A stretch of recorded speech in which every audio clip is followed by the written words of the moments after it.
Bonjour les enculés. Allez. Putain, Noël est déjà passé. Je ne sers à rien ici. Vas-y, envoie Mortal Sorol. Alain Soral. Commence à me parler poliment. Non, je ne te respecte pas, donc ça... non, je te respecte... Les gens n'ont plein le cul des Arabes. Bordel. Putain, mais tu vas arrêter de faire Non, Alain Soral wins. Fatality. Non, je me fais pas manquer de respect par cette petite merde.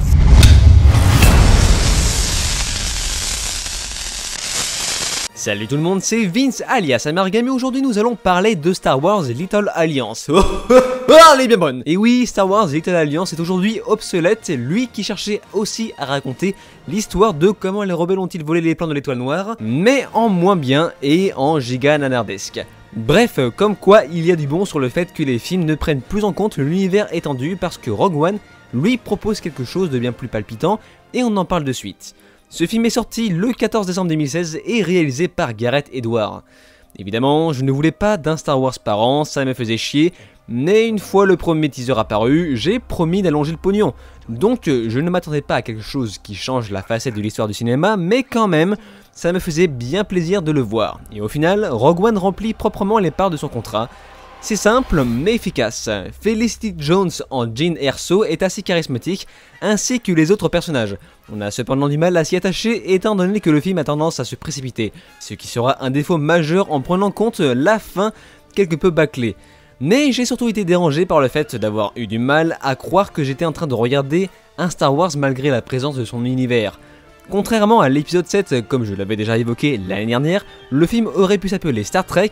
Ça ne m'aurait pas choqué si les repères visuels n'avaient pas été présents. Le style est différent certes, et c'est une bonne chose, mais ce style est selon moi beaucoup trop classique, ce qui fait que j'ai eu beaucoup de mal à rentrer dedans. Et c'est avec une poignée de fanservice parfois sympa, d'autres un peu limites que je m'y suis retrouvé. Notons de plus la musique totalement oubliable, pour la première fois composée par quelqu'un d'autre que John Williams, et les incohérences présentes mais pourtant facilement contrables. D'ailleurs je suis obligé de les mentionner, comme le fait que l'étoile noire est présentée dans le film en phase de test, et fait lancer des lasers moins puissants alors que ce dernier se termine là où commence l'épisode 4, tandis que Un Nouvel Espoir faisait péter des planètes entières en 2 secondes. En 19 ans, ils n'ont jamais eu le temps de faire des tests, sachant que l'étoile noire était déjà bien entamée à la fin de l'épisode 3. Et Bail Organa apparaît dans le film et est toujours joué par Jimmy Smits, ce qui est excellent, mais il n'a quasiment pas vieilli depuis l'épisode 3, tandis que Leia est aussi vieille que la trilogie originale. What the fuck? Mais c'est pas très grave car ces incohérences ne nuisent pas à la trame principale, c'est-à-dire qu'ils ne faussent pas la suite de l'histoire. Et puis heureusement que la présence de Dark Vador au plus haut de sa forme débarque pour faire péter notre jauge de fanservice, et ça marche, sans compter la présence de Grand Moff Tarkin en CGI auquel je n'y ai pas du tout fait attention, tellement que c'est bien fait. Bon, par contre, ne dites pas que Rogue One est ce qu'aurait dû être Star Wars 7, faut pas déconner non plus. Puisque de loin, Rogue One ressemble à un préquel bouche-trou, tandis que le Réveil de la Force ressemble à une suite avec moins de fanservice inutile. Voilà, pas besoin d'en dire plus, Rogue One est un film sympathique sans forcément être un excellent Star Wars. Il relève quand même un gros défi, celui de produire de la qualité rapidement en prenant compte de la pression de la production hollywoodienne derrière.